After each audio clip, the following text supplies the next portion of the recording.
this parkland space in the MNR. And the rail company, Kawartha Lakes Rail, was, and rightly so, quite concerned about the possibility of trespassing over the tracks and very random activity over the tracks. Even though the trains move through quite slowly through this area, it's still a concern in terms of public safety. So when we developed the urban area at the top, there was significant earthworks happening there, and we were moving a lot of soil out of that area. We moved that soil down between the rail tracks and the parkland space in these large berms that are also quite symbolic of the drumlin fields that prevail around the Peterborough area. So we use these berms as symbols of our geological reference and separation between the parkland space and the MNR and the security of the rail tracks, and just created openings through that berm to accommodate the walkway from the MNR and the walkway from the main streets.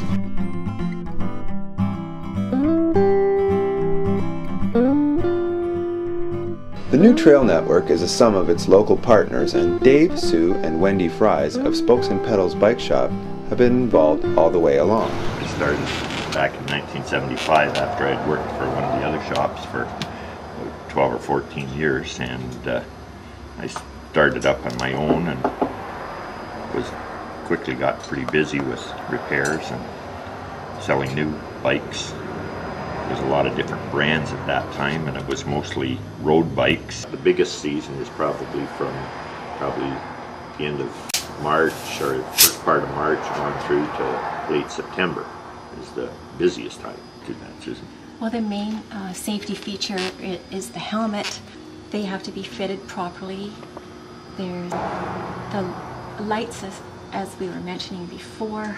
Having the bicycle working properly, of course, is really important, and just knowing the rules of the road. The comfort bike is something that's been around for a few years. They are usually more a straight frame as opposed to having suspension on the rear end.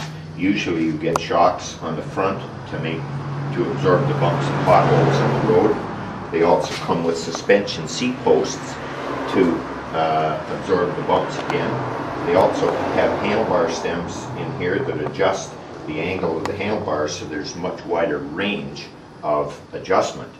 More comfortable seats. Accessories are available for all the different kinds, and it's a matter of what the customer wants to put on. When you go to a hybrid, as opposed to the comfort bike having a little wider tire, the hybrids will have a medium width tire, not as skinny as the racing or road bike, but these will travel a little bit faster on a paved road.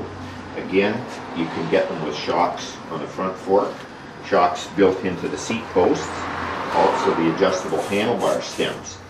And there's a variety of price ranges in both kinds of bikes, ranging from say $300 to, the sky's the limit really. It's a matter of what the consumer wants to spend on a bike or how much riding they do. If you go up to a little more expensive bike, you get better features that are lighter and much more enjoyable bike to ride. The other types are a mountain bike, which would be basically just a step down from the comfort bike, similar width of tires, like the fatter tires. Some of them are much more knobby, so they're a little rougher ride on the road. Better if you're off the road in dirt and sand, but the comfort bike is a lot smoother if you're just on the city streets. Well, I'm taking environment and resource studies at the University of Waterloo, and I've had various summer jobs, co-op jobs throughout, and this is my last chance to have a short-term job before I graduate, so I decided to come home and work here with my parents at the bike shop. I worked doing air quality monitoring, so I think the bike shop's related in that way because it can help less people drive their cars, more people riding bikes, so it's better for the air quality. I feel that a especially now with climate change becoming a reality in our world, with more floods and droughts and tsunamis and extreme weather events, that climate change is really becoming evident, and that driving our cars is, and factories and industry, everything that emits air pollutants becomes like something that we need to really look at as to how we can cut down. And I think if a lot of people are driving their cars short distances around town, and a big way to cut back is to try riding a bike, and it's good for your health, so it's got lots of other benefits, and especially with the price of gas going way up, it's gonna save you money and be good for you and the rest of the world overall. I have a mountain bike and I have a road bike. I just started getting into the road biking a little bit more this summer. It's fun. If you get a speedometer, you can tell how fast you're going. I used to ride in the winter, and then one day I fell off my bike and hit my head off the curb, but I was wearing my helmet luckily. So I just got some stitches in my chin, but other than that, I was okay. But since then, I just walk in the winter instead of biking. I was interested in becoming a bike mechanic. It's a really interesting job. It's not something that you really think of going through school, because I don't think there's any program that really aims you towards it. You just have to talk to someone else who's a bike mechanic and learn from them. There's more people who are interested in their general well-being and biking for exercise and recreation, especially seniors, because there's more trails for them to ride on, and this is so great to see. Of course, families with their children going up from tricycles all the way through with their different size of bikes that they need. A lot of people who commute to work. I think the biggest change is the senior population getting into it more so.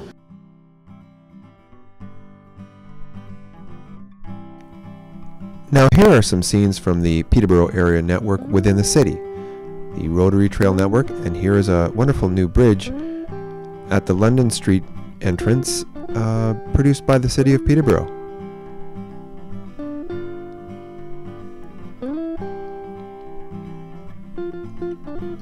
The Rotary Greenway Trail is an important part of the new trail network. Rotary members have provided substantial support over the past decade, raising funds. Rotarian Charles Burge has been a persistent leader in the network's development.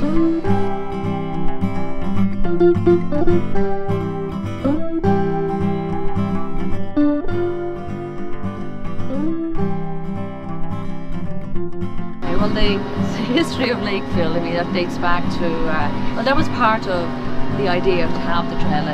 Lakefield's 125th anniversary was in the year 2000, was it? 2000. Also had, I was saying that Catherine Park Trail, and Susanna Moody wrote about, roughings in the bush in this area, settling this area. And the area has a very strong tradition of canoe and boat building.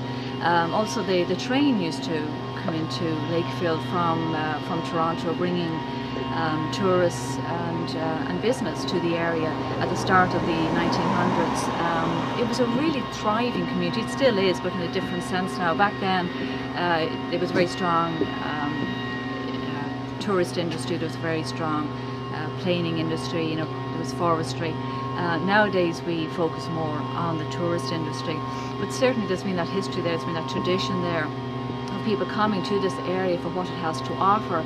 Be it in the early part of the last century, where the forestry business was very strong, and spin-off industries like the boat building, the canoe building, and then the tourist industry was strong, right from the early part of the 1900s, and it's today it drives the economy in this area.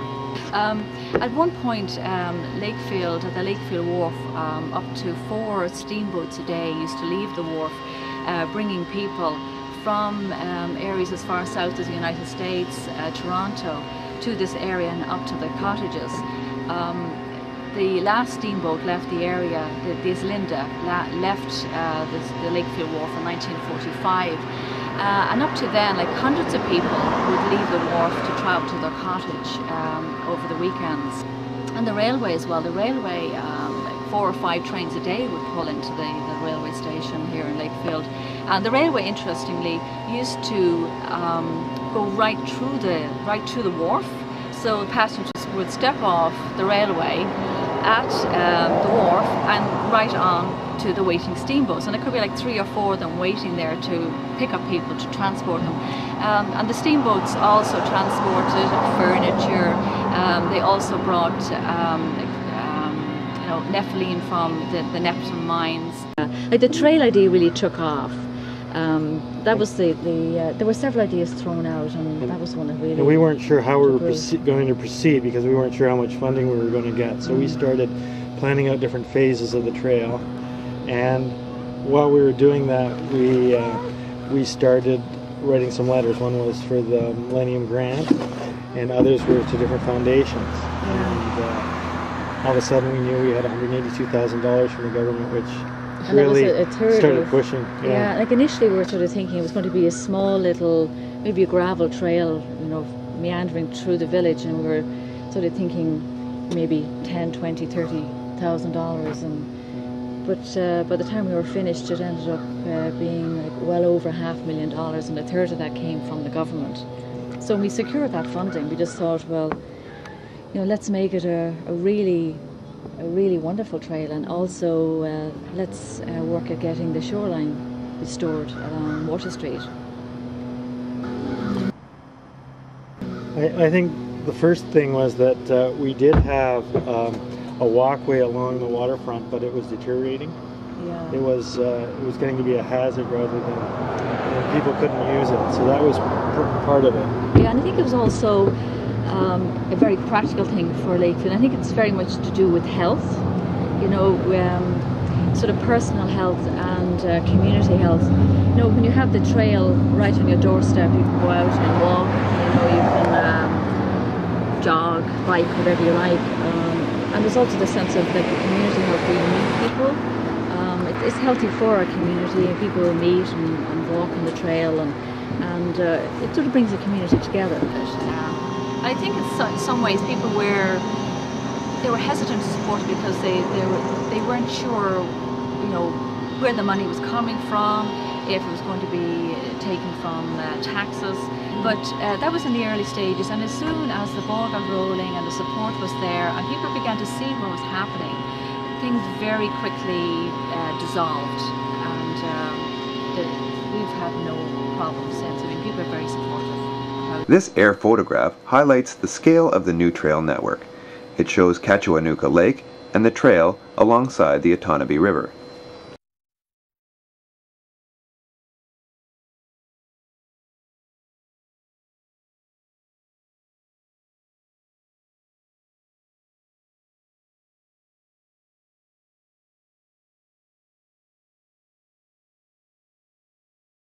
The important Imagine the Marsh project on Cachuanuka Lake is a scenic example of the features along the trail.